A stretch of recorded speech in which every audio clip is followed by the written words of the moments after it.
Wendy Williams just shocked her fans with a big announcement. Raquel Villanueva has the news at the moment. Raquel. That's right, Sam. Talk show host Wendy Williams just bravely revealed she is living in a sober living center as she struggles with addiction, and it was an emotional moment on her show. Watch. Well, for some time now, and even today and beyond, I have been living in a sober house. She never reveals why she's there, but she does admit she struggled with cocaine in the past. Wendy says she has a sober coach and a 10 p.m. curfew. She says she hides it all, getting all glammed up to do the show. Wendy just returned to do the show 2 weeks ago, and she had taken an extended break citing medical issues. But all of us here at DBL are so proud of you for speaking your truth, and we're rooting for you. Thank you, Raquel. Good for her. I mean, sobriety is a daily struggle. I think people think that once you get clean, you just get clean.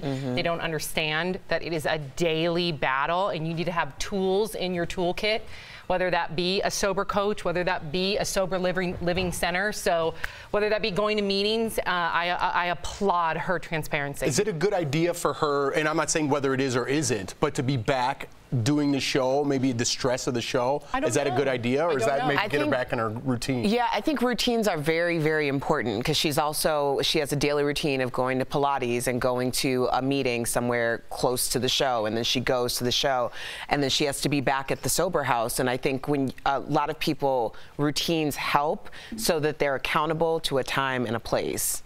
Yeah, I have a lot of friends in entertainment as we all creep towards our 40s, late 30s. A lot of my friends are getting sober. A lot of people know, they might not know that they're sober. And what I've heard from talking to them personally is that it's all about like filling your schedule and having something to do. I think just sitting in a sober house, although that could be good, you're eventually going to be re-released into the wild, and you need to have a way to cope with your schedule, to cope with stress that comes from being a talk show host or a mom or whatever. So I think she's doing the right thing, and I just can't imagine how many people that she's influencing to be like, hey, if Wendy Williams can admit it, then I can too, because I think a lot of people are struggling with it. Well, that number that was on the bottom was to the Hunter Foundation, and they've already placed over 57 people into recovery and sober living facilities. Incredible. Saved 57 people's lives right then and there. And their families. Yeah, and their families.